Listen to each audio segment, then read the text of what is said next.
A riqueza está diante dos olhos, mas há segredos que estão escondidos no solo que vemos. São bilhões de micro-organismos como fungos, bactérias e incontáveis tipos de seres, todos eles essenciais para que a vida possa brotar do chão. Entender como lidar com toda essa riqueza é mais do que fundamental. Hoje, perde-se cerca de 9 bilhões de reais por ano por conta de pragas que assolam as lavouras do Brasil. 45% das plantações do país sofrem com plantas daninhas, resistentes a diferentes tipos de herbicidas e defensivos agrícolas. O plantio da soja, uma das principais commodities brasileiras, chega a perder até 30% de sua produção pela falta de controle das pragas. Atualmente, há uma forte pressão da sociedade para que as grandes produções de alimentos abandonem o uso de pesticidas e utilizem recursos cada vez mais naturais. Existem 3 etapas para compreender a vida que há no solo. A primeira delas, pela coleta de amostras, para acessar os micro-organismos do solo que interagem com a planta. Depois, é necessário fazer um sequenciamento genético dessa amostra em laboratório. E, por fim, a geração de um relatório de análise microbiana, onde são detalhadas as competências da comunidade daquele solo. Com o conhecimento da fração viva do solo, é possível planejar melhor a sua produção, racionalizando os insumos e reconhecendo potenciais ameaças. O nosso laudo reúne e sistematiza a informação de 9.000 genes e 101 itens relacionados com a saúde e a nutrição vegetal. Cuide da saúde do seu solo. Invista na sua responsabilidade com o meio ambiente. Conservar o solo te garante economia. Tenha lavoura produtiva. Reduza o impacto ambiental. Conheça os efeitos das práticas culturais na microbiota de seu solo. Planeje suas ações. Personifique seu produto.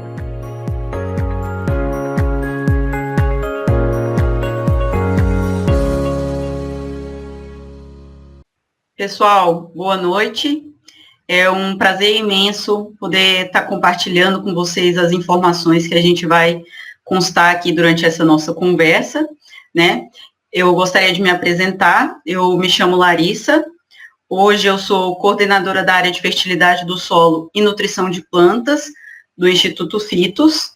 Fico sediada na nossa estação aqui do Cerrado, onde a gente vem desenvolvendo diversos trabalhos dentro dessa área, certo?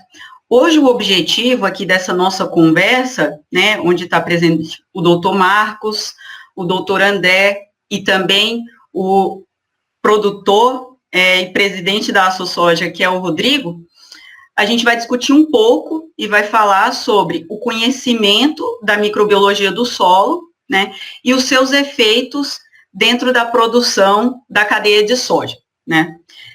Conforme a gente sabe, venho falando isso recorrente, tanto no nosso dia de campo, quanto nos nossos eventos, quando eu penso em altas produtividades visando soja, eu não consigo desassociar as 3 plataformas, né, que é fertilidade, microbiologia e física do solo. Eu preciso sempre, visando altas produtividades, conciliar esses 3 segmentos, né.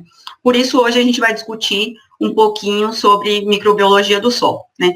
Então, aqui está presente o doutor Marcos, conforme eu falei, né, representando o cofundador da Biome for All, né, o André, doutor André também, e, conforme eu falei, o presidente da AssoSoja, que é o Rodrigo, né. Eu vou passar a palavra nesse momento para o André, para ele iniciar a sua apresentação e falar um pouquinho sobre a sua carreira e os projetos que vem desenvolvendo, tá ok? Boa noite a todos, agradeço a disponibilidade e o tempo de todos, hoje para ouvir um pouco mais sobre o que a gente tem para apresentar aqui sobre microbiologia. Como a Larissa comentou, meu nome é André Lima, eu sou biólogo e fiz toda a minha formação acadêmica, mestrado, doutorado, pós-doutorado ali na Exalc, em Piracicaba, focado em genética de micro-organismos. Então, faz mais ou menos quase 30 anos que essa jornada iniciou, e hoje a gente está trazendo aí algumas informações bem bacanas para compartilhar com o público aqui da Elevagro e de toda a associação. Eu gostaria só de saber dos meus colegas se a minha tela já está aparecendo. Joia, perfeito, então. Pessoal, hoje, então, como a Larissa falou, a gente quer contar um pouco mais sobre uma nova ferramenta que a Biome4All, que é a empresa que eu sou cofundador, está disponibilizando no mercado. É uma ferramenta, ela se chama AgriAnálises. Essa AgriAnálises, ela vai trazer uma visão mais clara de todas as funções que a microbiota do solo pode fornecer para o seu vegetal. Então, esse é o enredo aqui da nossa história de hoje. Eu vou contar um pouco sobre o produto, depois o meu colega sócio, o Marcos, vai falar sobre casos em que essa ferramenta foi aplicada, depois o doutor Rodrigo, com o seu conhecimento da associação e de práticas agrícolas que ele já vem adotando, vai também fazer um relato bem interessante sobre a relevância desse componente. Tá? Então, deixa eu só aqui mudar o meu slide, joia. Como a Larissa falou, a gente nem combinou isso, né? É muito bem sedimentado a importância desses 3 componentes do solo para o desenvolvimento do vegetal. O componente, as propriedades físicas, químicas e biológicas. Os 2 primeiros, o físico e o químico, há décadas já são bem estabelecidos, a forma de mensuração e como eu posso utilizar essa informação, né, da composição, da concentração, na minha tomada de decisão. Isso já está, rotina para todos os produtores. Mas o componente biológico tem ganhado um destaque incrível nos últimos anos, porque grandes ganhos para a produção e para a qualidade dos produtos estão sendo verificadas quando se trabalha dentro deste componente, dentro do item biológico. Mais especificamente, a gente vai falar da microbiota do solo, tá? Deste elemento que também faz parte do componente biológico. Ele é importante para estruturar o solo, é relevante e fundamental para a liberação dos nutrientes, mas também é papel-chave na comunicação com a planta. E aí, fornecer todas um universo de vantagens para a planta se desenvolver. E é dentro desse contexto aí que a gente vai conversar um pouquinho mais. Tá? Bom, como que se estrutura essa comunidade microbiana, essa microbiota do solo? Ela depende diretamente das práticas culturais que são adotadas. Por exemplo, se eu estou trabalhando com uma cultura única, há 15 safras, é o mesmo protocolo, é o mesmo procedimento, eu vou tender a homogeneizar o meu solo. Quando ele fica mais homogêneo, a nossa biodiversidade, ou seja, o número de espécies de micro-organismos que estão no solo, eles vão tender a diminuir, porque tudo fica muito igual. Tá? Agora, se são adicionadas ou adotadas diferentes práticas, como essas que estão sendo listadas, aí, rotação de cultura, plantio direto, bioestimulantes, etc., você está criando, seja no espaço, ou seja, dentro da sua área de produção, ou ao longo do tempo, variações.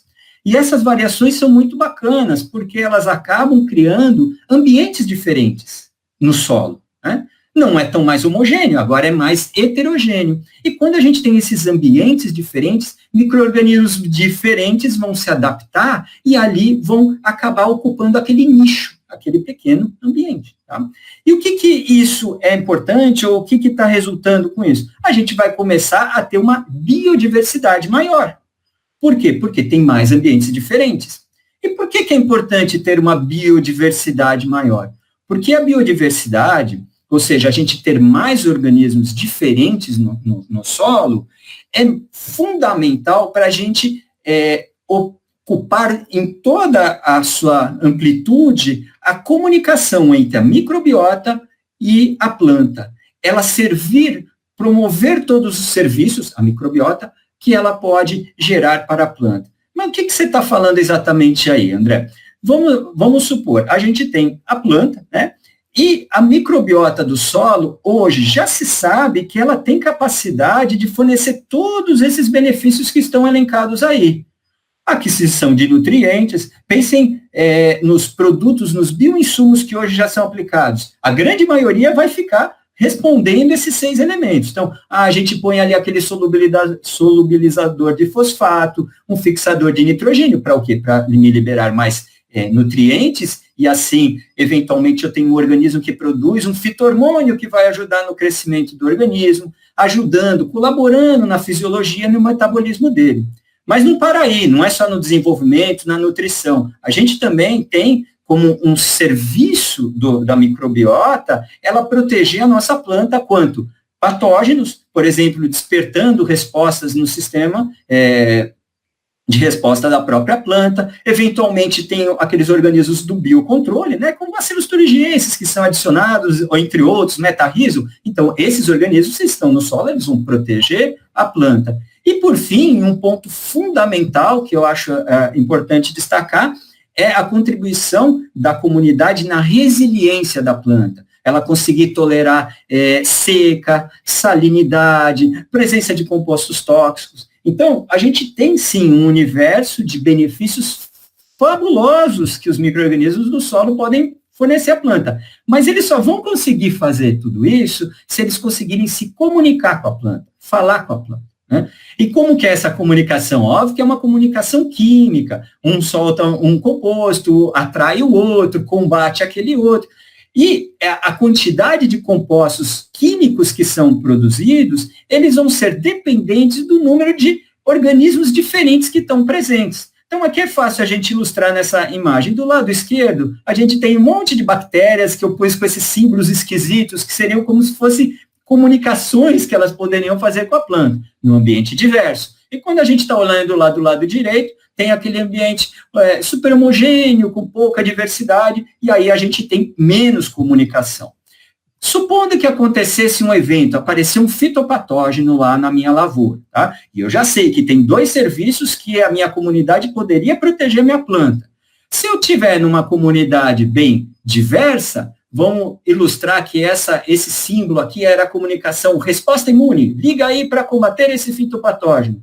Então, na biodiversidade elevada, eu tenho vários organismos que têm essa mesma comunicação. Eu tenho uma redundância de funções. Então, se um eventualmente morreu, ainda tem o outro para colaborar. Quando eu vou lá naquele ambiente menos diverso, eu tenho menos comunicação, menos chance de proteger a planta. Então, o que a gente tira daqui é que é muito bom ter rotação, variação na minha forma de cultivar, para propiciar ter ambientes diferentes.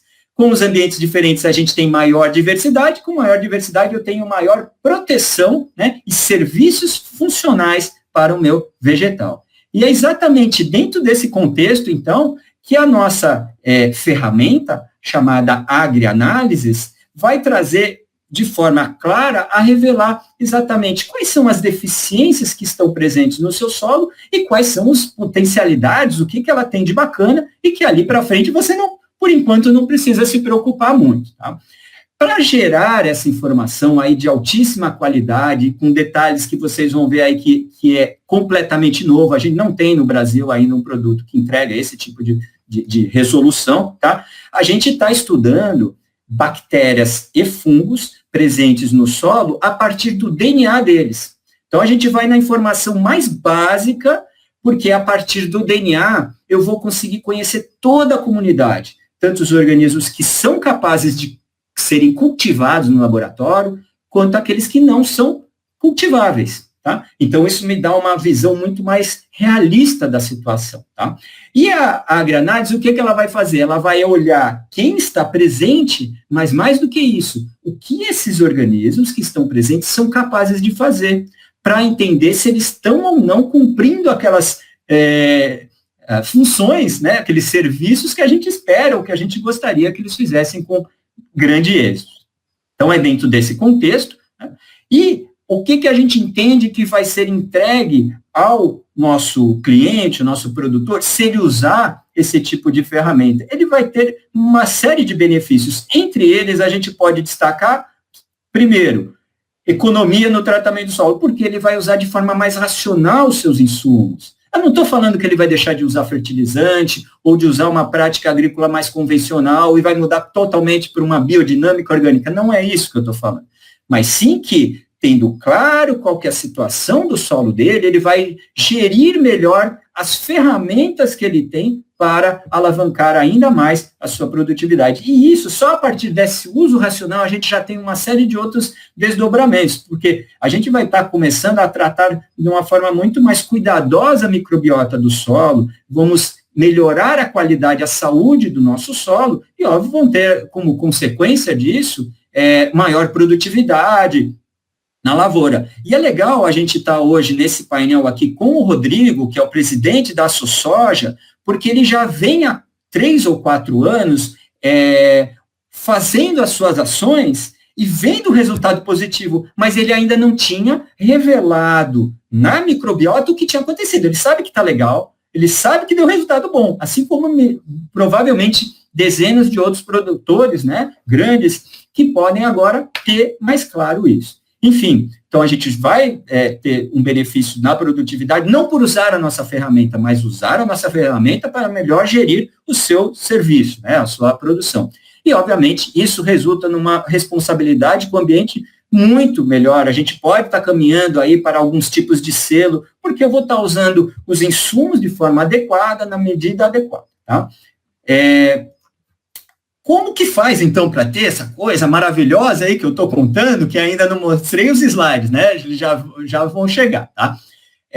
A gente precisa de 3 etapas, tá? Basicamente. A primeira da coleta da amostra, é claro. Então, é uma coleta que eu já digo a vocês, é bem convencional, é similar à do nematóide, 15 centímetros de profundidade, tem um guia descritivo de como fazer essa coleta, o cliente recebe um kit de coleta, ele vai acondicionar essa amostra, são amostras pequenas, a gente também trabalha com as amostras compostas de diferentes pontos, faz a sua amostra final, e aí ela vai ser enviada, essa amostra de solo, em um recipiente adequado para a nossa empresa parceira homologada de sequenciamento. A Biomiforol, ela trabalha com a parte da informação digital, de decodificar a genética do organismo e trazer informação de relevância. Agora, a gente não pôde deixar aberto esse espaço. A gente fez parcerias com outras empresas brasileiras que vão fazer o sequenciamento. Então, a amostra é enviada para essa empresa, lá é realizado a extração do DNA, é feito o sequenciamento, como eu falei, de fungos e bactérias. Legal destacar que a gente está sequenciando 60 mil leituras entre fungos e bactérias, ou seja, o volume de dados é bem representativo, ele nos dá uma visão robusta da comunidade, e aí sim, que concluiu essa etapa, essa informação que é digital vai para o nosso servidor, é enviada para a plataforma da Biomiforol, onde a gente desenvolveu um pipeline analítico, as etapas de processamento, nós acabamos desenvolvendo, um produto que, então, vai entregar uma análise descritiva da comunidade microbiana, tanto do ponto de vista taxonômico, ou seja, quem está lá e o que eles são capazes de fazer. E o que é interessante a gente destacar, como que está organizada essa informação. A gente organizou ela em 3 grandes blocos, que eu vou mostrar daqui a pouco, a saúde, diversidade e nutrição, tá? E dentro desses blocos, só para vocês terem uma ideia, tem mais de 100 itens. Para a gente compor todas essas coisas, o que a gente foi levantar de informação? A gente avalia 9 mil genes de bactérias e 9 mil genes de fungos. Então, quando você, só fazendo um paralelo rápido, eu fiz uma análise de propensão ao câncer. Então, vai lá, o indivíduo, ele avalia uns 100, 200, 300, 400 genes que estão relacionados ao câncer. Esse é um perfil do câncer. A gente está fazendo o perfil da microbiota do solo. Então, esses 9 mil genes, aí que está muito da nossa inteligência, elas são focados naquelas soluções, naqueles serviços que os organismos trazem para o vegetal, tá? Então, a nossa análise, ela é isso que eu queria comentar, que tem 9 mil genes sendo avaliados para te trazer, então, uma visão aí mais completa, tá? Bom, e a gente, então, eu vou só mostrar agora mais alguns prints, mas esse é o primeiro print do layout, do nosso laudo. Nosso laudo é uma ferramenta que está online, pode ser acessada de qualquer tipo de device. Nós temos aqui do lado esquerdo uma série de itens, seria como se fosse um sumário, a gente está dentro de um usuário aqui, que eu ilustrei, dentro das minhas análises. Estamos dentro do item, mais especificamente resumo. Então, esse é o tipo de linguagem que a gente está trazendo na nossa ferramenta. Ela trabalha com ranks. Então, você tem um ranqueamento da sua análise, do seu solo, da sua comunidade, em relação a um banco que foi construído para aquela cultura específica. Então, hoje a gente está falando de soja, a gente tem um banco lá com 1.200, 1.400 dados de soja.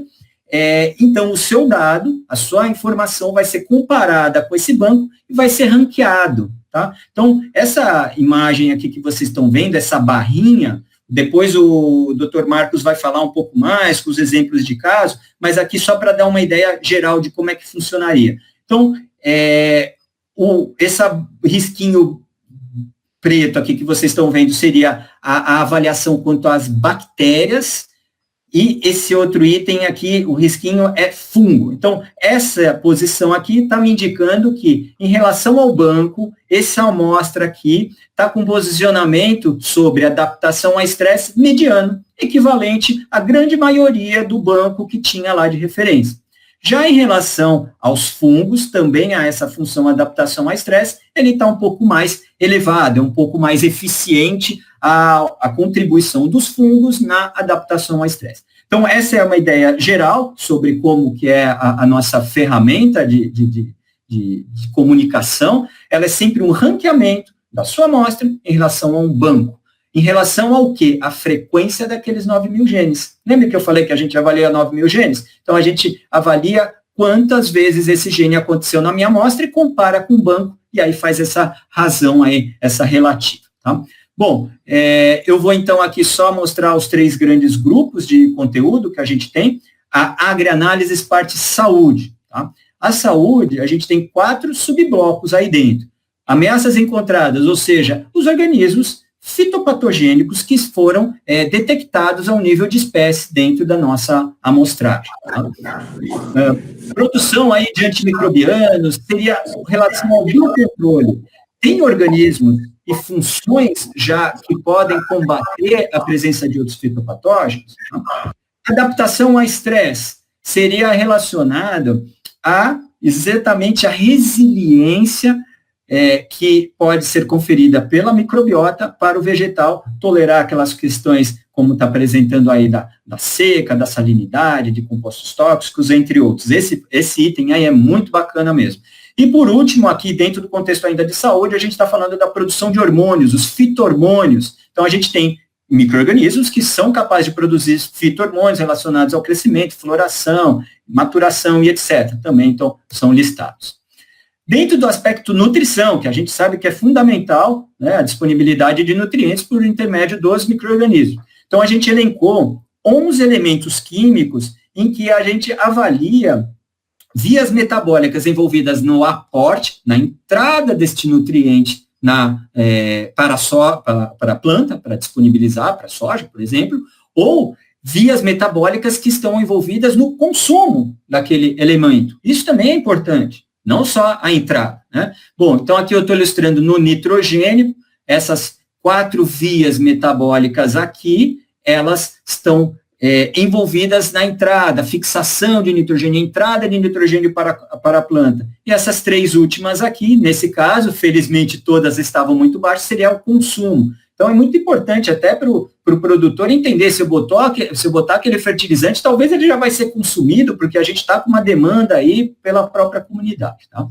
E o terceiro elemento, ou terceiro eixo aqui que a gente tem dentro da agrianálises é sobre a biodiversidade em si. Então a gente traz aí elementos como o índice de diversidade. A gente agora elenca os organismos que são hoje já utilizados para a promoção ou para o desenvolvimento vegetal, como aqueles fixadores, os solubilizadores, controle biológico, todos eles aqui a gente agora está olhando o organismo, não a função. E isso é muito legal porque você que já está adotando uma cultura, uma prática de utilizar bioinsumos, você vai poder começar a acompanhar eles por aqui, tá? Até mesmo para o seu desenvolvimento dos seus produtos. Tá? A bioanálise, então, é em respaldo à grande relevância que a Embrapa pela doutora Ieda, trouxe essa ferramenta da mensuração das enzimas, da atividade da enzima, que a gente está mensurando a frequência de ocorrência dos genes, como uma ferramenta auxiliar aqui para contribuir também, tá? E as comparações, aí o céu é o limite. A gente está ilustrando aqui as comparações, por exemplo, a amostra de um cliente, aqui era uma amostra de uva, se não me engano, e a gente tinha outras regiões que eu tinha dentro do meu banco a informação dessa mesma cultura. Então, a gente pode comparar, por exemplo, solos de diferentes regiões, seja no planeta, né, mas podemos, obviamente, comparar amostras de um mesmo cliente, seja ao longo do tempo, seja em diferentes regiões. A gente está trabalhando aí com a possibilidade de fazer algo georreferenciado, trabalhar com mapas. Então, todas essas informações que a gente já viu antes, elas vão poder ainda serem trabalhadas em mapa, tá? E óbvio que conforme o nosso banco está crescendo, a gente vai ter regiões brasileiras, vai ter lá do Cerrado, da região ali do Rodrigo, então você já vai começar a comparar também o solo do próprio Brasil, ali do Rio Grande do Sul, estamos iniciando aí talvez algumas atividades com uma empresa para fazer um survey do Brasil em algumas regiões, tá? Então, esse seria o item comparações. E para finalizar aqui a minha apresentação, a gente acabou também incluindo um pouco de informação que auxilia em assegurar a qualidade do dado que está sendo gerado, entender o que está por trás. Então, aqui eu estou nesse mesmo slide botando 2 conjuntos de informações, o que está ao lado esquerdo, informações técnicas.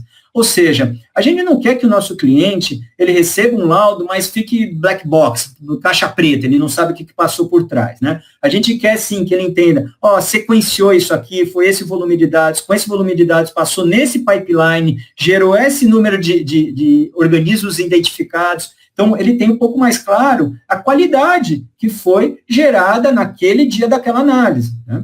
E também, do lado direito, aí que está destacado em saúde, a gente criou um guide, um guia, como se fosse uma bula do remédio, onde que tem todos os itens que foram abordados neste laudo, eles têm ali a razão, por que eles estão presentes, por que é importante essa informação, tá? Então, com isso, a gente acaba fechando o laudo em si, ele vai estar disponível para os nossos clientes acessarem, aqueles todos que estiverem presentes, se quiserem conhecer mais, a gente vai deixar os itens de contato. Eu acho que também depois eu vou pedir para a Larissa, o pessoal da Elevagro, deixar os nossos contatos, mas essa, em essência, é a AgriAnálise, um produto novo que vai revelar os benefícios e as fragilidades, talvez, do seu solo para você tomar as próximas tomadas de decisão, auxiliar nas tomadas.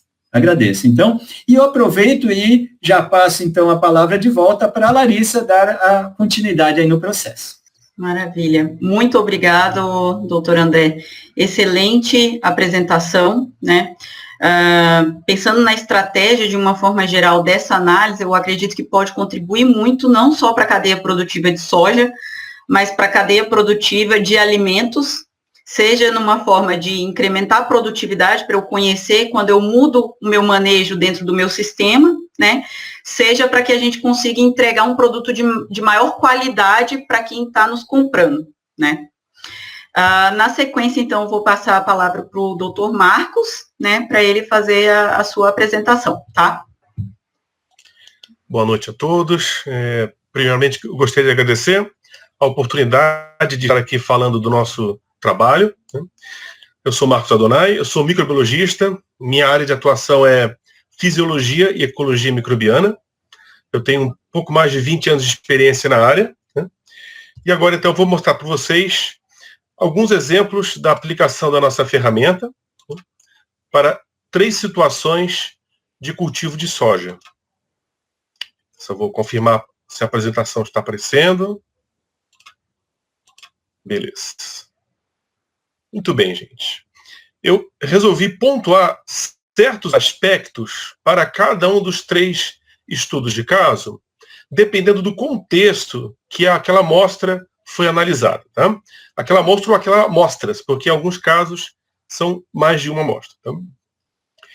E o primeiro estudo de caso, então, Os dois primeiros estudos de caso, na verdade, eles envolvem o cultivo integrado e exclusivo de soja, cultivo integrado com eucalipto. Tá? E neste caso, então, o que foi feito foi uma comparação entre as duas situações. Tá? Um dos pontos de realizar essa comparação foi justamente a ideia que se tem que os cultivos integrados, eles, por exemplo, fornecem vantagens ambientais, reduzindo a emissão de gases de efeito estufa, ou então podem fornecer uma melhor proteção para a soja contra pragas. Então, esse tipo de pergunta que pode nortear a análise que é feita através da nossa ferramenta. Tá? Nesse primeiro caso, então, era a soja em estágio V6. Então, eu vou mostrar 3 aspectos desse primeiro caso. Tá? Como há um interesse aqui em relação com a emissão de gases de efeito estufa, isso nos remete a ciclo de elementos. Tá? Em particular, o ciclo do carbono e do nitrogênio. Neste caso, eu quero me manter no ciclo do carbono. Tá? Os 2 gases de interesse aqui, que vão ser gerados durante a ciclagem do carbono, é o próprio CO2 e o metano. Tá? E a gente observa o quê? Comparando os 2 regimes de cultivo. Que no cultivo integrado, nós temos uma situação de maior equilíbrio. Tá? Isso aqui é um dado real, não foi desenhado para ficar bonitinho assim. Ele realmente está assim, tá? Mas há um equilíbrio tanto das vias de ganho e de perda de carbono. Ou seja, ele opera muito bem, muito melhor no cultivo integrado do que no cultivo exclusivo. Tá? Já no cultivo exclusivo a gente tem assim, uma maior variação na operação das diferentes vias metabólicas que compõem o ciclo do carbono. Tá? Então esse é o primeiro aspecto que eu gostaria de pontuar considerando a proposta do cultivo integrado. O segundo ponto tem relação, então, com as pragas. Bom, se o cultivo integrado ele proporciona maior proteção às pragas, pode ser uma pergunta levantada. Até que ponto, então, isso se dá através da microbiota do solo? Ou seja, a presença dessa outra espécie vegetal, né, no caso o eucalipto, né, alterando o solo e a sua microbiota e como isso afeta o potencial de biocontrole. Né? Então a gente observa que, em alguns casos, não há diferença entre o cultivo exclusivo e integrado. Isso é bom, não é ruim, que um efeito poderia ser negativo, né? De você ter uma perda de espécies e de atributos interessantes no sentido de biocontrole. Por outro lado, a gente vê que, de maneira inesperada, nesse caso, a expectativa era que em cultivo integrado nós tivéssemos maior potencial de biocontrole, né? A gente vê que no cultivo exclusivo de soja, não integrado, nós temos uma maior frequência, né, de genes de produção de substâncias antifúngicas e inseticidas. Não que no integrado esteja baixo, ele está bom, mas no cultivo exclusivo está bem mais frequente, mais evidenciado, mais acima do ranking mediano. Tá? Um terceiro aspecto que eu quero destacar, também ainda em relação a esse primeiro estudo de caso, é sobre as bactérias promotoras de crescimento.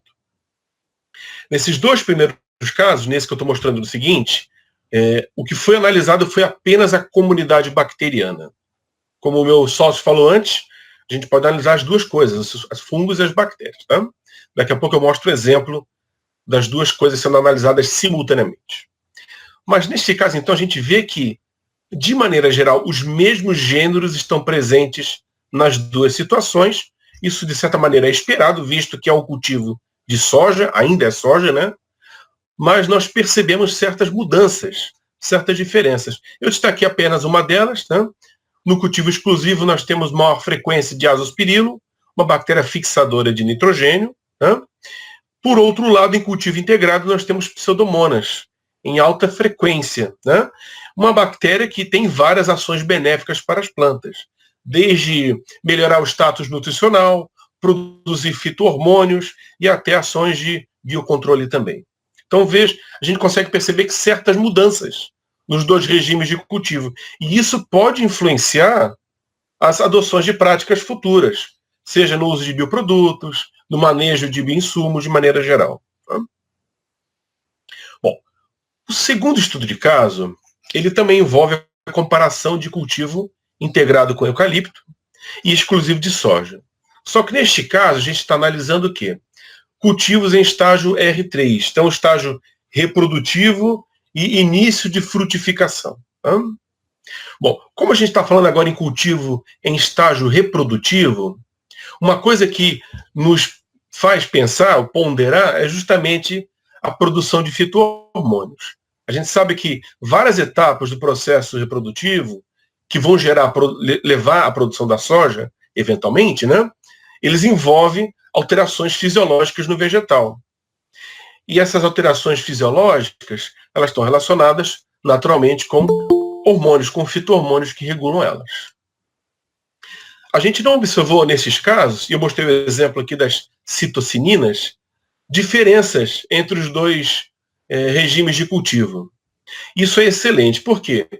Imagine que a gente emprega um sistema de cultivo integrado buscando uma premissa de uma melhora ambiental. A gente consegue a melhora ambiental, a gente viu talvez uma menor emissão de gases de efeito estufa. Só que o preço disso é a gente prejudicar talvez esse potencial microbiano de promover o crescimento vegetal. Então poderia ser esse caso, mas a gente está vendo aqui que não é. Mesmo a presença de uma segunda espécie vegetal, como eucalipto, que altera o solo bastante, né? Mesmo assim o potencial de produção de fito-hormônios, como as citocininas, permanece igual, tá? Acima do mediano. A gente também observa aqui as bioanálises. Novamente, como o meu sócio falou, não é a análise enzimática em si, é a frequência dos genes que codificam as enzimas analisadas por este método. Tá? A gente vê de maneira geral uma grande similaridade entre os dois perfis desses genes, tá? Sendo que o cultivo integrado ele apresenta uma atividade um pouco maior de glicosidase. O potencial enzimático, do ponto de vista genético, um pouquinho maior. Tá? Bom, esse foi o segundo estudo de caso. Nesses dois estudos, como eu falei, o foco foi sempre na comunidade bacteriana. Mas nós sabemos que os fungos eles têm uma importância enorme no solo, né? Por um lado, vários fitopatógenos importantes, eles são fungos e não bactérias. E por outro, nós temos várias espécies benéficas, inclusive usadas como produtos, bioprodutos para uso agrícola. Então eu peguei esse terceiro estudo de caso justamente para a gente poder fazer uma comparação, uma breve comparação entre as bactérias e fungos de um cultivo de soja. Neste caso é uma soja cultivo exclusivo, não integrado. Nós não temos informações, nesse caso, do estágio fenológico. Bom, o primeiro ponto que eu quero mostrar é a diversidade. Então a gente vê ali um índice chamado índice de Shannon, que nada mais é que um valor que nos diz, que nos indica a diversidade biológica de um solo. Então, quanto maior o valor, mais diverso é o solo. A interpretação é bem direta. E a gente observa o quê? Que este solo ele apresenta uma grande diversidade de fungos e uma diversidade bacteriana de mediana para baixo. Tá? Em termos globais, microbianos, se a gente fosse, por exemplo, ponderar as duas diversidades, a gente poderia dizer que esse solo ele tem uma boa diversidade microbiana, mas a de fungo é muito maior. Tá? E isso é importante, pois, como destacado antes pelo Dr. André, os micro-organismos, quanto mais diversos eles são em um solo, maior o poder de resiliência que ele fornece para o vegetal. Um outro aspecto desse cultivo que eu quero destacar e dessa comparação entre os dois tipos de micro-organismos é em relação com o ciclo do fósforo. A gente sabe que o fósforo é um elemento essencial para as formas de vida, para todos os seres vivos, né? E muitas vezes ele se encontra deficiente no solo. Deficiente não porque não está presente, muitas vezes, mas porque ele está numa forma que os vegetais não conseguem absorver. Tá? Então, uma das funções que a microbiota realiza no solo é justamente promover o ganho de fósforo pelo vegetal. Tá? Esse ganho é através de dois processos gerais. Por um lado, o que é feito é a solubilização do fósforo presente nos minerais do solo. E esse talvez é o mais mencionado. Inclusive existem produtos, por exemplo, à base de bacilos, né, que são voltados para essa função. Agora, também existe a atuação dos micro-organismos em mineralizar certas formas orgânicas de fósforo, de maneira que a planta possa absorver também. Tá? Bom, a gente observa o que aqui? Então, em termos de vias de ganhos, nós temos sim, pelo menos em relação com o fósforo orgânico, um alto potencial de disponibilização, em termos de solubilização mediano, e principalmente atribuído aos fungos. Tá? Por outro lado, os fungos são os grandes responsáveis pela perda de fósforo, porque eles estão consumindo mais fósforo inorgânico. O interessante dessa ferramenta, então, é o quê? Veja, nós temos os fungos atuando de maneira mais significante em solubilizar do que as bactérias e consumindo. Isso abre a possibilidade de uma intervenção usando bioprodutos bacterianos para solubilizar o fósforo. Como os fungos estão nessa atuação um tanto ambígua e as bactérias estão insuficientes, pelo menos em solubilizar o fósforo, está aí uma intervenção que pode ser feita pelo cliente para promover o maior ganho de fósforo e, eventualmente, maior produção vegetal. Né? Por último, eu quero destacar também, nesta comparação, as bioanálises. A gente pode se perguntar, quem que está contribuindo para a atividade enzimática do solo? São as bactérias ou os fungos? Né? De novo, por que essa pergunta? Porque isso pode nos ajudar como base para a escolha da melhor maneira de interferir. Tá? Então, de maneira geral, a gente vê que a bioanálise associada com os genes bacterianos está muito baixa, essas barrinhas superiores, os tracinhos pretinhos superiores, o que a maior frequência dos genes está relacionada com os fungos, de maneira geral, está de mediano para baixo, exceto para a arilsulfatase. Tá? Essas enzimas elas atuam sobre enxofre, carbono e fósforo, e elas estão relacionadas com os processos que a gente vê anteriormente. Então aqui, de novo, oferecem possibilidades de intervenção. De novo, a fosfatase, uma enzima importante, né, na aquisição dos fósforos, ela está mediana para baixo, baixo no caso das bactérias. E isso reforça a possibilidade que esse solo tem em ganho em empregar um produto bacteriano, por exemplo, para incrementar o ganho de fósforo por parte do vegetal. Aqui encerro minha apresentação, então, o meu contato, e-mail e o site da Biome for All para quem se interessar. Muito obrigado. Muito obrigada, Marcos, pela apresentação. Muito bom. Me gerou vários questionamentos, eu recebi várias perguntas aqui durante a sua apresentação, né? Isso é excelente, significa que o público está interagindo e está compreendendo, e viu a importância, né? E agora eu vou passar a palavra para o Rodrigo, né, como eu falei, é presidente da AgroSoja, para as suas considerações. Ok, boa noite, pessoal. Primeiramente, muito obrigado a todos. Eu agradeço muito a oportunidade que a Biome for All me deu, a parceria com a Elevagro e o Instituto Fitos, eu tenho certeza que nós vamos estender por um bom tempo. Sou engenheiro agrônomo, formado em Paraguaçu Paulista, tenho 26 anos de profissão, trabalhei como executivo no agronegócio durante 26 anos da minha carreira. Hoje sou agricultor, ainda continuo sendo executivo, pois presido uma associação de produtores aqui em Bela Vista do Paraíso, norte do Paraná, da onde eu estou falando com todos vocês. E quando eu fui convidado pela Biome para bater um papo, eu achei mais viável eu trabalhar esse momento na forma de um depoimento prático. Portanto, a minha apresentação ela vai ser verbal, mas em um tom de acontecimentos sinceros, inclusive acontecimentos momentâneos agora, porque eu acabei de chegar da minha fazenda faz 1 hora e muita coisa do que eu vou conversar com vocês agora eu acabei de ver na prática. Nós estamos dentro de um cenário na minha região de um solo altamente fértil, um solo que apresenta 35, 40 ppm de fósforo, 3,5% a 5% de CTC de potássio.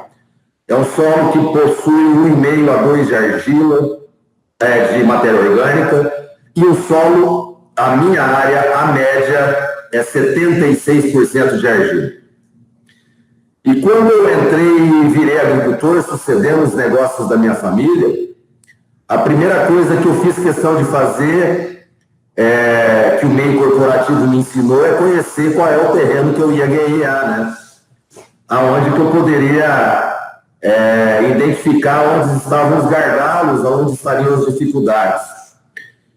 No primeiro momento, eu já executei as análises de solo georreferenciadas, físico-químicas. E, para minha surpresa, os teores químicos todos satisfatórios. E a produção que a minha família vinha obtendo não era satisfatória como os teores. A gente não vinha alcançando 55 sacas de soja em média por hectare, dentro de uma lavoura que o custo do hectare é R$100 mil aqui na minha região. Então, vocês imaginem um patrimônio imobilizado e a gente não conseguindo extrair toda a parte econômica que esse momento nos traz. Com isso tudo, eu falei, poxa, se não é físico, não é químico, só pode ser biológico. Precisamos condicionar essa parte biológica. Então, eu me tornei um entusiasta dessa situação. E hoje, trazendo o exemplo desse momento, né, que bateu assim, foi demais, eu chegando de férias hoje, correndo para a fazenda e vindo para cá com tudo isso de informação. Nós estamos vivendo um momento de falta de luz, 15 dias, um momento de muita chuva, nós estamos com um acumulado de quase 200 milímetros em 10 dias aqui na minha região. Então, você imagina aí a diminuição de fixação de carbono, né? Batendo muito com o papo do Adonai, batendo muito com o papo do André. Então, é uma fase que a planta está demandando muita energia, uma fase de enchimento de grãos, né? A lavoura está passando, R5.2, R5.3, né? E esses solos argilosos retendo esse monte de água, a planta está lá afogada, vamos dizer assim. Então, imagina o tanto de fungo e bactéria benéfica que não estão conseguindo fazer nada. Porque, imaginem vocês, a planta não está conseguindo translocar nada e está aquele tudo abafado, vamos dizer assim, ali no solo. Isso eu digo aonde é a testemunha. Porque no meu solo, eu não posso esconder isso de vocês, eu tive uma drenagem fantástica. Eu não tive abortamento de vagens até então. Claro, o abortamento natural, nada do que está acontecendo na região, não sei se vocês estão acompanhando aí, muitas mensagens em WhatsApp, muitas mensagens. Hoje, inclusive, ontem o Laércio, né, o nosso ídolo paranaense aqui, campeão do SESM, fez um vídeo fantástico, mostrando exatamente essa situação. O Laércio está passando por isso lá em Mangueirinha, perto de Pato Branco. Vagens abortadas. Por quê? A planta não está conseguindo segurar. O metabolismo está afogado, né? E eu vinha assustado das minhas férias, eu falei, puxa vida, eu estou perdendo, né? E dentro de um panorama de soja R$156, cada vagem que cai é uma facada nas costas, né? E ainda mais para quem fez contratos a R$84, R$85, R$87, 35% é a média aqui no Paraná dos contratos feitos antecipadamente pelos agricultores. Então, a gente não pode perder nada nesse momento. Então, eu fiz essa abertura para dizer que desde 2016, eu venho aplicando condicionadores biológicos no suco de plantio através de máquinas de injeção de fluidos. Eu não vou dizer a marca da máquina, mas é uma máquina que vem atendendo muito bem. Nós elaboramos um projeto um projeto mecânico, que ela me atende a minha demanda. Eu consigo fazer um mix de produtos biológicos e consigo colocar eles exatamente onde eu quero. No suco do plantio, em cima da semente, depois do adubo. Tá? Trabalho com Bradyrhizóbio, trabalho com Azospirillum, Tudo isso na soja, tá ok? Bradyrhizobium, Azospirillum, os 3 bacilos, trabalho com pseudomonas, trabalho com tricodermas e trabalho com bocache. E o que me encantou, que essa palavra eu uso muito com o pessoal da Biome Floral, o processo de encantamento da Biome foi para mim, na hora, aconteceu assim que eu conheci a ferramenta. Porque tudo que eu estou colocando no sul, me veio a primeira pergunta. Será que há necessidade de tudo isso? Me veio a segunda pergunta. Será que eu estou colocando a quantidade de bactérias de tudo isso na quantidade certa por hectare? Será que elas não estão se canibalizando, bactérias, fungos? Então, essa análise, a agroanálise que o Marcos e o André falaram muito bem, deram esse raio-x para mim. Então, eu me imagino agora, anualmente ou semestralmente, dependendo da minha condução aqui, da minha rotação de culturas, eu estou analisando o meu solo de uma maneira que ele me dê um diagnóstico mais exato de qual caminho eu devo tomar. Que eu estou no caminho certo, pessoal, não tem dúvida. A agricultura sem biologia, desculpa aí a comparação, mas é cerveja sem espuma. Ela não vai tão longe, não tem tanta graça. Nós precisamos disso de uma maneira tão forte quanto o adubo, tão forte quanto a genética e tão forte como os SIDAs, os químicos. A biologia, no meu caso, que estou aplicando o conhecimento e cada vez mais aprendendo aí, andando do lado desses doutores de hoje, né? Aqui nessa apresentação. A agricultura sem a biologia, ela vai ficar sem uma parede do barrilzinho. Vocês podem ter certeza. E não vou dizer que é um barril, que é apenas um pedaço da parede do barril, não. Eu falo para vocês que a gente perde uma lasca inteira. Eu tenho resultados na cultura da soja, a média minha são 14 sacas de ganho por hectare, aonde eu uso os fluidos biológicos do sul e aonde eu não uso. A minha média na cultura do milho safrinha, que eu também aplico, é 26 sacas, é o dobro por hectare. Então vocês pensem bem, num panorama na minha realidade, custo de terra alto, imobilizado, preço das commodities altas. Eu estou diminuindo o meu custo porque eu estou jogando menos adubo. Já faz 3 anos, inclusive agora nessa safra, através das análises de solo, eu vi que os teores de fósforo estão elevadíssimos. E eu venho diminuindo isso ano após ano. Para mim foi uma surpresa fantástica, porque é uma conta que uma regra de 3 não faz para a gente. Como é que pode você jogar menos ponto e tá aumentando ponto? Biologia pura. Tá lá, usando o que o Adonai falou e o que o André falou, o fósforo tá lá. Ele só não estava disponível. Eu acredito que esse mix de bactérias e fungos que eu venho aplicando está me deixando nessa posição confortável perante a fertilidade de solo. Eu diminui meu custo de produção após a aplicação de produtos biológicos na ordem de 32%. Vide que a adubação aqui na minha região corresponde mais ou menos, na minha região, não para mim. Na minha região corresponde a 40% do custo, tá? Então, só de eu ter diminuído esses adubos e não ter influenciado na diminuição dos índices de fertilidade, eu já me considero uma pessoa satisfeita e buscando ainda, né, o grande... eu quero chegar lá, a minha grande meta são 100 sacos por hectare. Eu acredito que esse ano eu consiga entre 75 e 80 na média, eu planto 800 hectares. Ano passado eu já fiz 70. Lembrando que em 2016 a gente não tinha 55. Né? Não estou fazendo nada demais do que aplicar a agronomia como ela tem que ser aplicada. Física, química e biológica. Esse tripé é fantástico. E a Biome me trouxe uma outra visão. A Biome me colocou no lugar que eu até então não estava, que é eu enxergar realmente quais são e quanto que eu devo colocar desses fungos e bactérias.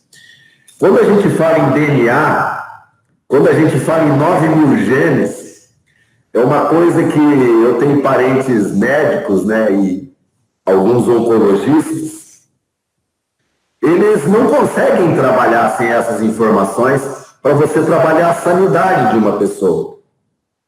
E como é que a gente até então trabalhava sem essas informações para trabalhar a sanidade do meu solo? Porque com esse monte de chuva que está aí, quem não usou tricoderma, nesse momento, está lascado com fitófora, tá, gente? Está morto, desculpa falar, mas nós vamos ter muito problema de podridão radicular, tá? Vocês vão escutar por aí, pelo menos aqui do norte do Paraná até o oeste do Paraná, a podridão vai pegar fomófis, fitófora, rizoquitônia, vai pegar pesado aí no fechamento do ciclo. Escutem o que eu estou falando, viu? Fora a podridão de vagens aí e abortamento que já está acontecendo. Então, puxa vida, olha só, eu numa tacada no escuro eu acertei. Eu venho trabalhando já essas bactérias e fungos protetores radiculares. Então, agora vocês imaginem eu com uma informação dessa, trabalhando com esse raio-x que a Biome vai me fornecer daqui para frente. Então, eu brinco muito com o Leonardo, que deve estar nos assistindo, mas não está nessa palestra, que tem dois momentos, né? Para mim, como agricultor, e para mim, como executivo, que aplico a tecnologia. É antes e depois dessa situação. A gente não tem um antes e depois das análises de solo? A gente não tem antes e depois no raio-x do pulmão? Antes e depois bioma floral. Eu estou batendo pesado nisso. Dos 9.000 hectares que eu gesto e colaboro aqui na AssoSoja como presidente, eu estou fazendo uma questão muito grande de a gente não entrar a experimentar. Eu estou entrando, eu particularmente, e mais 2 sócios, estamos entrando com 100% da área. E uma definição de grid de amostragem, eu sei que é um assunto que vai variar, Marcos e André, mas o meu grid de amostragem vai ser entre 25 a 30 hectares por amostra, e vai ser mais ou menos aí que nós vamos trabalhar. Pretendo fazer ela em taxa variável, para mostrar onde está mais ou menos as inoculações, onde estão mais ou menos os fungos do meu solo. Eu gosto de enxergar muitos mapas de quantidade de tudo, né? Eu vim do marketing, né? Então eu não consigo olhar nada sem metrificar. E pretendo dar um depoimento novo para a Biome já nessa safra do milho. Nessa da soja agora, nós já vamos fazer uma, né, Marcos e André? E na saída do milho, eu já estou fazendo outra, para eu conseguir colocar a minha maior produtividade aonde eu não tenho minha maior produtividade. Porque eu tenho certeza que a parte química e física, eu estou dando um jeito aqui. Agora eu só preciso equivaler, eu só preciso igualar os fungos e bactérias benéficos em taxa variável. Eu sei lá se eu vou conseguir isso. Na minha cabeça eu tenho isso muito forte. Eu quero trabalhar o mapeamento biológico do solo. É uma coisa que eu quero chegar lá. E eu tenho certeza que num futuro muito breve, nós vamos estar falando aqui que a região de Bela Vista do Paraíso, norte do Paraná, calor pra caramba, altitude de 450 metros, nós vamos estar produzindo 6 sacas por hectare, sim. É a nossa meta. Eu como agrônomo, como produtor executivo, eu tenho certeza que nós vamos chegar lá.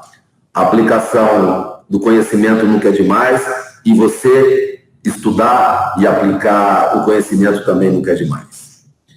Eu acho que o meu depoimento esse, é breve, porém bem objetivo, e fico aberto para toda e qualquer pergunta que a gente puder colaborar aqui, tá ok?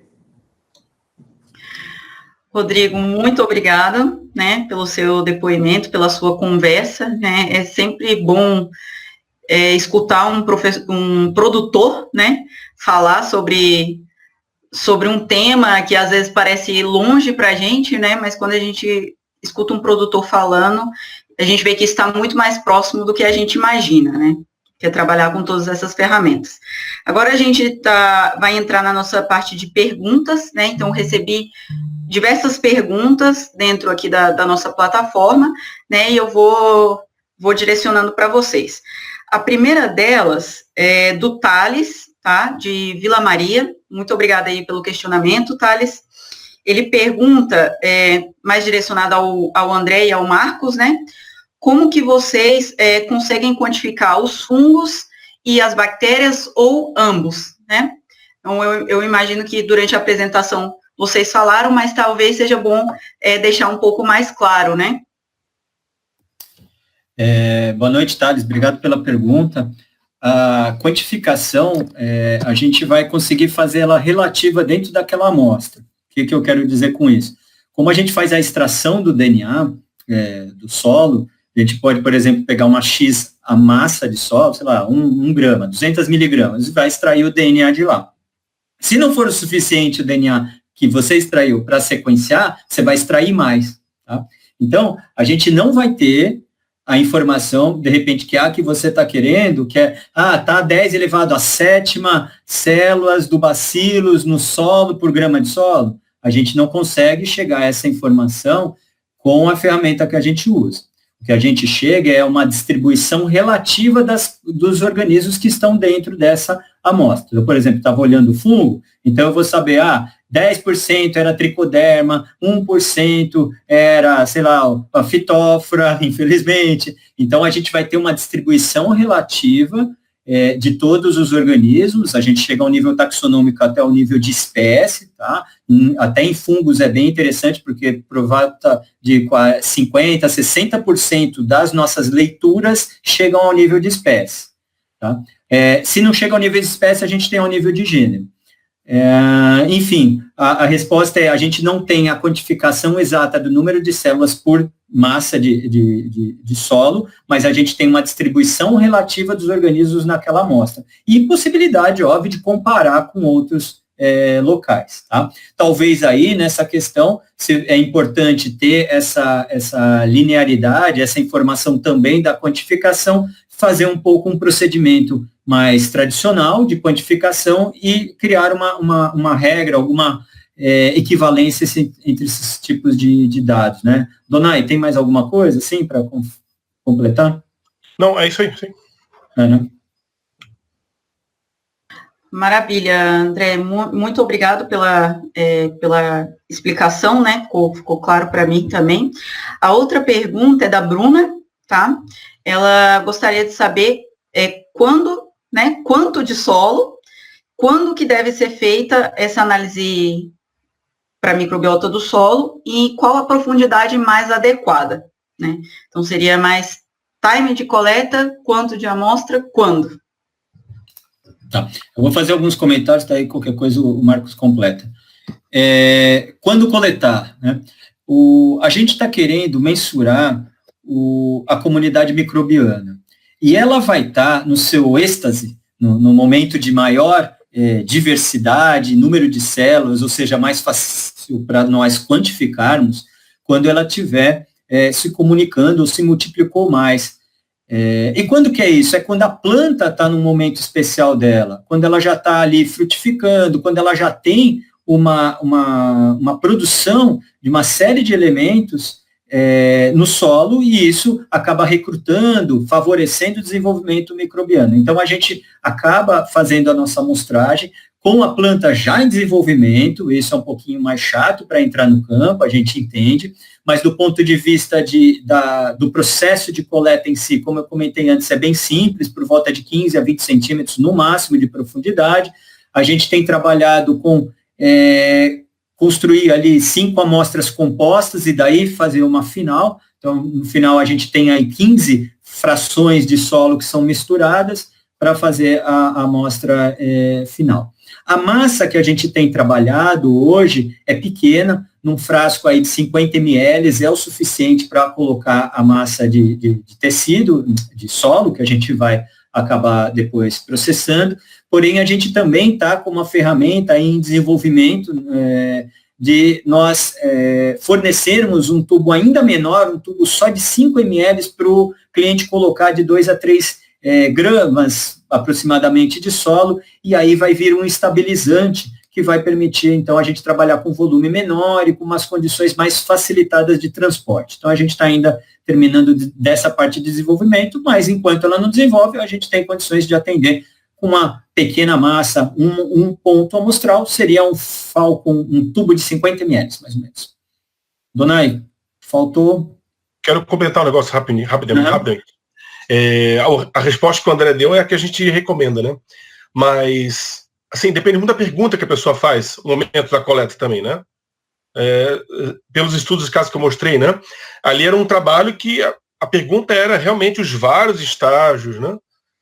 Nós estamos trabalhando agora também com um cliente que interessa saber, assim, antes de colocar um produto, antes de plantar.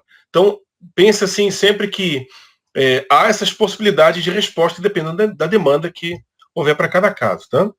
A gente trabalha com pesquisadores também, não só com produtores, mas em termos de desenvolvimento de produto. Então aí as perguntas mudam e, claro, a estratégia amostragem também. Tá?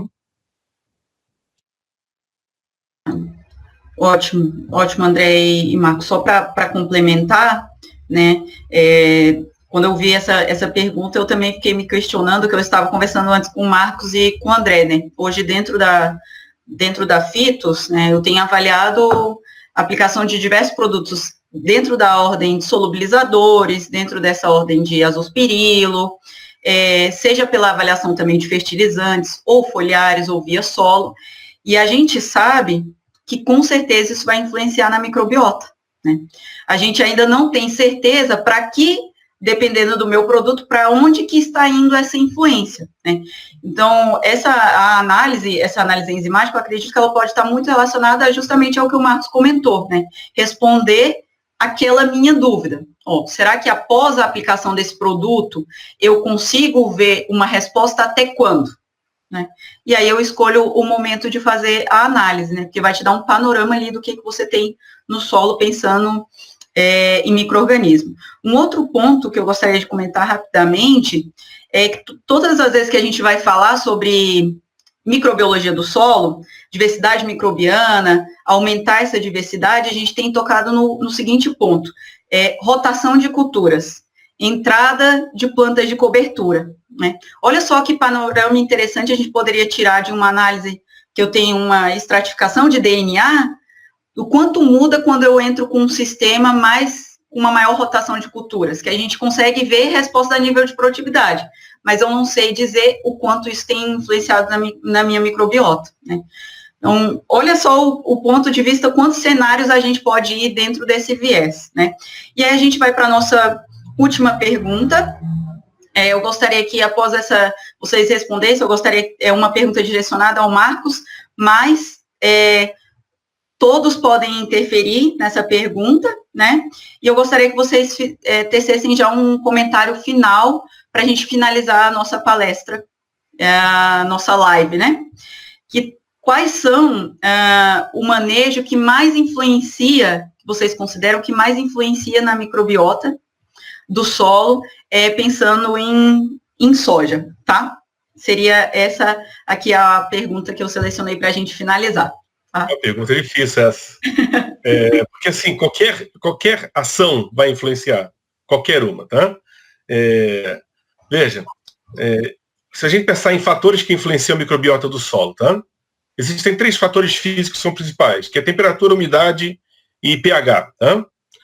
Então, se o manejo afetar uma dessas variáveis, a influência vai ser enorme, seja que ela for. Por exemplo, a gente falou de eucalipto agora há pouco, né? Tem essas espécies que produzem substâncias que tendem a acidificar o solo. Mas a influência vai ser grande em termos de espécies presentes, tá? Agora, em qualquer manejo que você faz, se você tende a manter o manejo, você tende a uma homogeneidade do solo. Tá? Então, assim, eu não sei se a gente consegue hoje dar uma resposta simples, uma pergunta tão complexa, dizer qual é. Por quê? Sem desconsiderando essas questões complexas que eu levantei, a gente tem muita pouca informação sobre esse tipo de situação, de microbioma. É uma ferramenta assim que, economicamente, se torna viável nos últimos 5 anos. Vamos falar verdadeiramente, tá? Economicamente viável de ser feita, né? Então tem muito pouca avaliação para a gente poder categoricamente afirmar. Vamos fazer um regime de rotação X, integrado, ou exclusivo, ou botar tal fertilizante ou tal produto. É difícil responder isso hoje, tá? O que eu posso dizer, como eu disse, todos têm influência. Influências diferentes. Essa é a melhor resposta que eu posso dar no momento, tá? Se o André quiser complementar, fica à vontade. Eu vou jogar aqui e eu vou construir uma coisa, acho que com o Rodrigo aqui, tá? Bom, eu conversando então com os nossos colegas que são da área da agronomia, mais especializados, a gente tem bastante parceiros de empresas que estão aí no mercado, um deles é o Fernando Andreotti. Fica bem claro ali a relevância, por exemplo, da rotação, do plantio direto, e também ele coloca como um ponto muito chave o plantio de braquiária em entrelinha. Você está aí trabalhando, não necessariamente só com os bioinsumos, eles são muito bacanas, eles podem ter algum momento de resgate, né? Eu não sei, de vários momentos, eu não sou agrônomo, sou o técnico da parte de genética, mas a minha leitura dos cursos e com as nossas conversas com os nossos parceiros, eu colocaria esse, mas como a Adonai falou, tudo que vem a mudar, como a gente falou lá dos nichos, vai propiciar uma ampliação. Mas por que era meu comentário ia com o Rodrigo? Porque como o Rodrigo já está fazendo essas práticas diferentes, né, como ele relatou aqui para nós, e já tem alguns retornos significativos e consistentes ao longo dos anos, então agora que a gente chegar com a nossa ferramenta e fazer a avaliação dele, comparando com os controles também, porque ele tem outras áreas ou de outros parceiros que não fizeram essas implementações, aí a gente vai começar a ter um pouco mais claro quem que é os maiores players. Às vezes também, como a Dona falou, e eu acredito que outros engenheiros, até mesmo Larissa, talvez seja um comentário seu, não vai ter uma solução única, né? Acredito que de acordo com o local, o clima, o tipo de solo, aí sim algumas ações vão ser mais favoráveis do que outras, né? Eu colocaria um pouco mais dentro desse canal aí. Mas, ó, fiquei também dentro no muro e deixei aí agora para o nosso colega produtor falar mais. Não, tá ok. Eu trabalho com consorciação de culturas desde 2016, braquiária rosiziense no meio do milho safrinha e também crotalares spectabilis no meio do milho safrinha. A minha rotação de culturas, ela consiste em um projeto bianual, portanto 4 safras. Eu começo com soja no verão, vou para milho safrinha junto com braquiária, repito soja no verão, planto milho hiper precoce no outro inverno e muitas vezes eu consigo a 3ª safra de trigo. No 3º ano eu volto com algodão e assim eu vou rodando a minha área. O inverno sempre é milho ou trigo. Os teores de matéria orgânica, eles aumentaram significativamente. A porosidade do meu solo, ela está me agradando muito. Muitos poucos pontos de retenção de água, mesmo nos pés de curva de nível, tá?